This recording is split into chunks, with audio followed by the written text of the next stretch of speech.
Hey, you guys. We just jumped right back from Jerry to now we're about to interview Miss Angela Miller. She's going to be coming in really quickly. Let's see what we got here.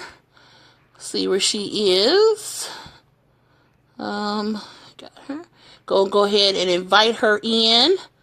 Yay! Hey, she's going to be jumping in really quick. Teresa, you're back. Hey, Teresa.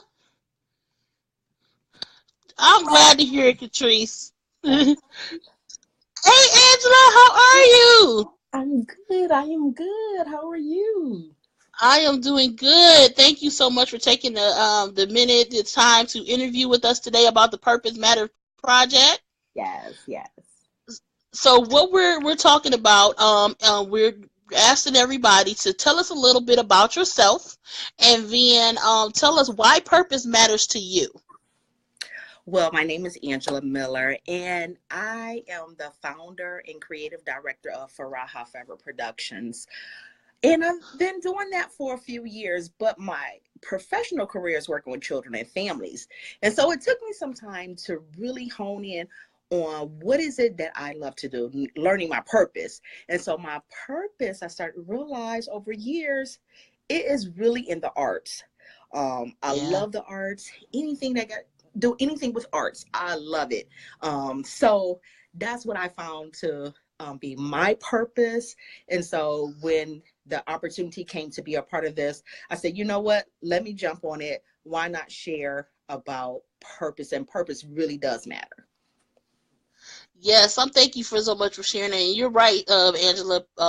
Your gift is truly the arts, and not just your own creations that you have done over the years, but actually showing people the appreciation of all the arts and bringing Yes. out that gift of art out of everybody. Within your events, you have so many different things that people can do that are so creative and different, and each event has gotten bigger and better every time I attend.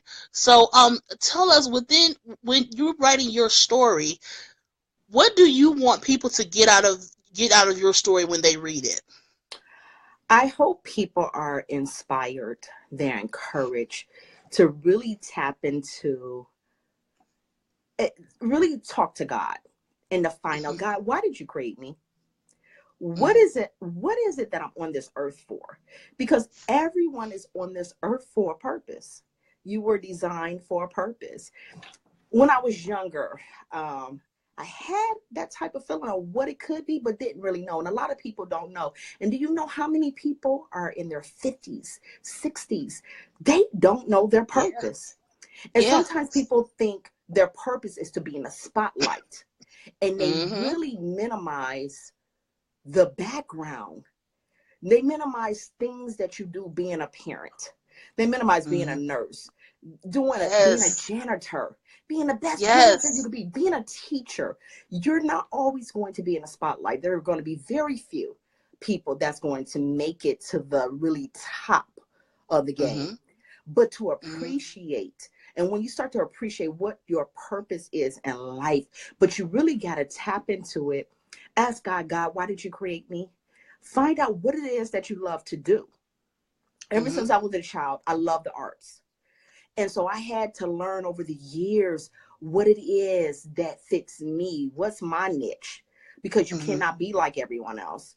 And so when I found for me, I am learning more and more. Know your role and stay in your lane. And when you Yes. do that, it cuts down chaotic Yes. confusion. You're very calm, you're peaceful, you're following direction that you feel God has called you to do.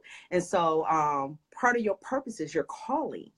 And Yeah. it's just really tapping into God and praying about it, finding out what do you love to do? What's your favorite hobby? If you don't get paid for it, what it is.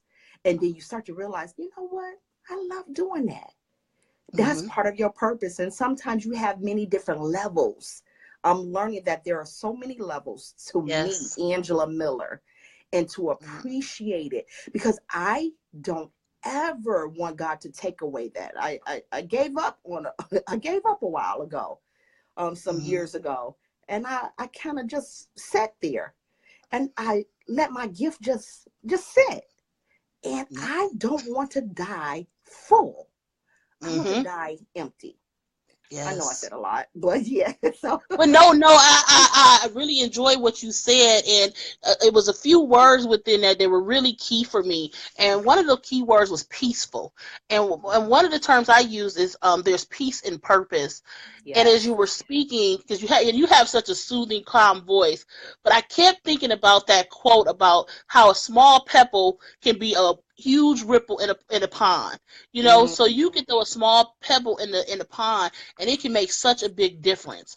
And that's how I feel. You know, that's what I got from you, and that's how I feel about people pursuing their purpose, no matter what it is, because you never know how you just finding peace within your purpose, being joyful and being yes. appreciative of where you are right now can affect people. I've had so many times that I've spoken to someone and someone will say, "Oh, something you said to me," or seeing you do this has encouraged and inspired me. And it's nobody but God. It's not me. It's not Yeah. anything I'm doing. I'm just going about my life, living my life.